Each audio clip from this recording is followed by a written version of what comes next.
பேசின வாதியார் காணாம போயிட்டாரு, கீரன் காணாம போயிட்டாரு. வார்த்தைகளில் வண்ண வளகாப்பு போட்ட வளமுறிஜான மறந்தாச்சு. மேடைகளில் திருக்குறள் பேசி அவ்வை இல்ல, திருக்குறள் முனிசாமி இல்ல, உண்மை பேசக்கூடிய நான் அரசியல் மேடைகளிலே நல்ல கண்டு மாதிரி ஆட்களை காணுமே. என் அண்ணன் சீமான் மட்டும்தான் உறக்க பேசுகிறார்.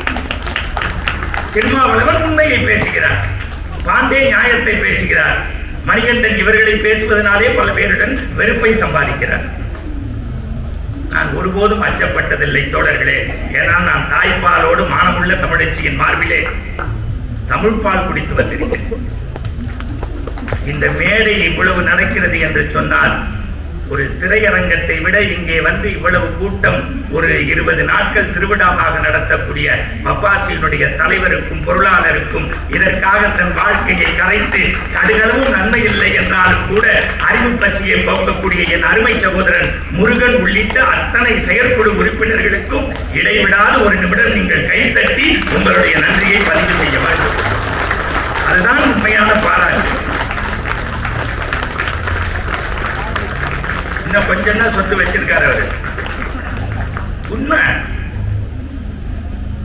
அந்த பதிப்பாசிரியர்கள் இல்லை என்றால், இந்த ரசிகன் இல்லை என்றால் ஒருபோதும் படைப்பாளர்கள் இல்லை. எஸ் ராமகிருஷ்ணன் மட்டும் இந்த உலகத்தில் பிறக்காமல் மேலை நாடுகளில் பிறந்திருந்தால் 100க்கும் மேற்பட்ட புத்தகத்தை எழுதி குவித்திருக்கிறார். அவருடைய கதாவிலாசத்தையும் உபவாண்டவத்தையும் தேசாந்திரியும் யாமத்தையும் சிறிது வெளிச்சத்தையும் உலகத்தின் தலை சிறந்த 100 சிறுகதைகளை தொகுத்து தந்திருக்கிறார். என்னை பொறுத்தவரை தேசிய விருதை விட நீங்கள் பலமாக அந்த எஸ் ராமகிருஷ்ணனுக்கு கை தட்டுங்கள். அவன்தான் கொண்டாடப்பட வேண்டியவன் இந்த மண்ணில். நெல்லை ஜெயந்தா என்ன பிஸ்தாத்தா, ஆனா முதலமைச்சர் வந்து அவரிடத்தில் வணங்கி பேசுகிறார் என்றால் அவருடைய தமிழ் அதை பெற்றுத் தருகிறது என்பதுதான்.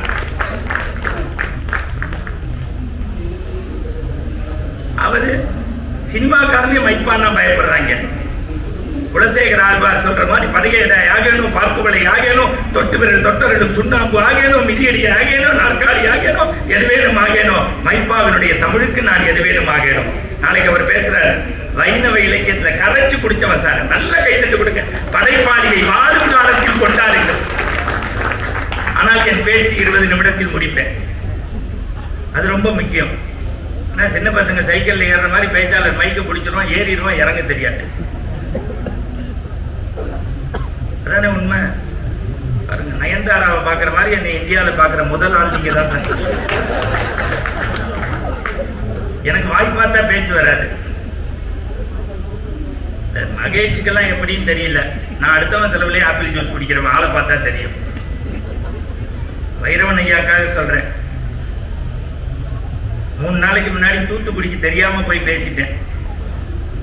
காலைல 8 மணிக்கு சென்னைக்கு வரணும். என்னை வேகமா ஓட்டி வந்த டிரைவர் பிளாட்ஃபார்முக்குள்ள வந்து உங்க வண்டி போயிருச்சுட்டாப்ல. நான் வண்டி விட்டதுல அவனுக்கு சந்தோஷம். தமிழன் எப்போதுமே நான் வீட்டுல கரண்ட் கட் ஆனா கூட 8 வீட்டுல பாருங்க. அவனுக்கு என்னை பத்தி தெரியாது.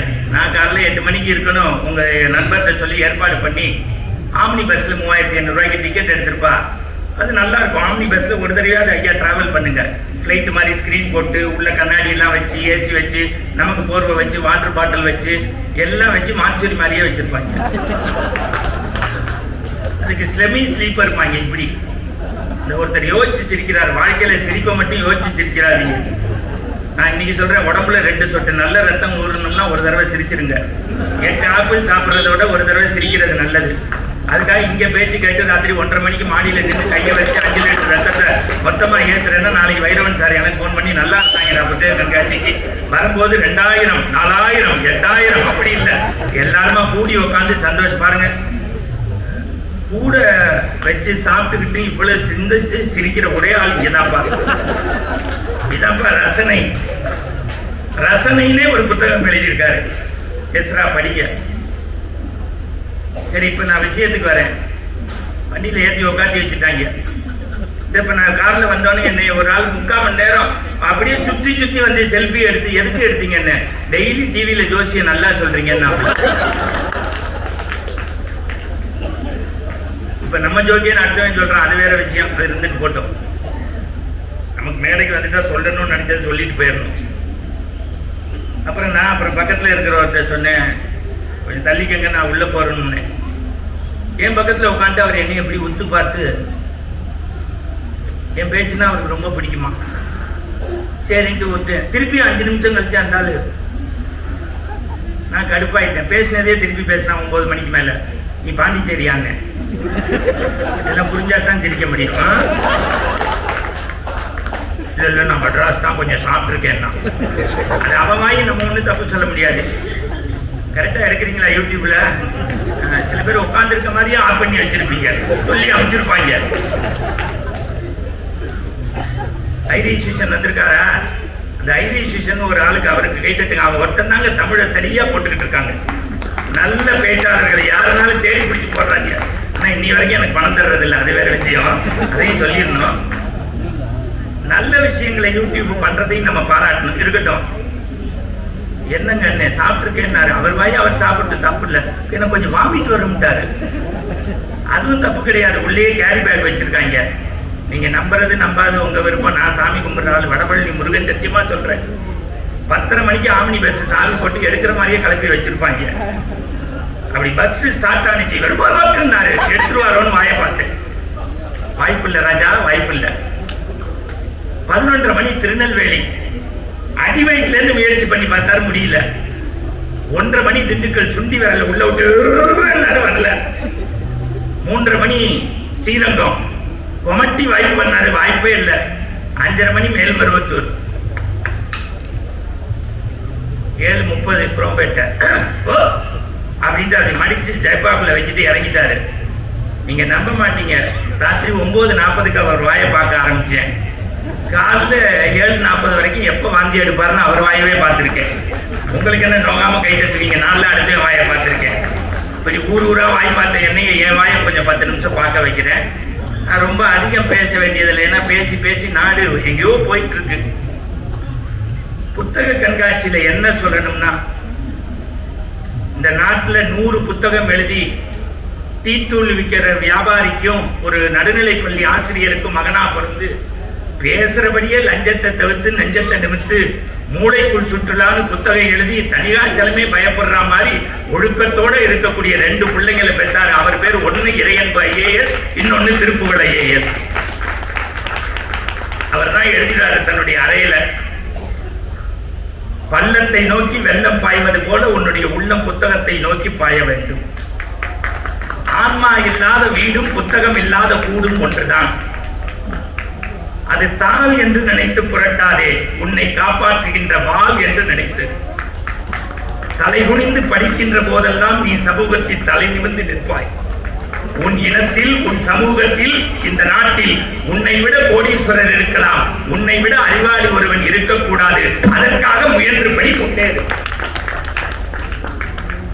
தச்சனின் கையில் இருக்கக்கூடிய நூல், தச்சனின் கையில் இருக்கக்கூடிய நூல் மரத்தின் கோணலை சரி செய்யும். புலவனின் கையில் இருக்கக்கூடிய நூல் மனத்தின் கோணலை சரி செய்யும். ஊசியில் நூல் கோக்கக்கூடிய இடத்திற்கு காது என்று பெயர். அந்த காதில் நூல் போனால் சட்டையின் கிழிசல் சரி செய்யும். இறைவன் தந்த காதுகளில் அறநூல்கள் போனால் உன்னுடைய மனக்கிழிசல்கள் சிதைக்கப்படும். எனவே நூலை படி, சிந்தி நட.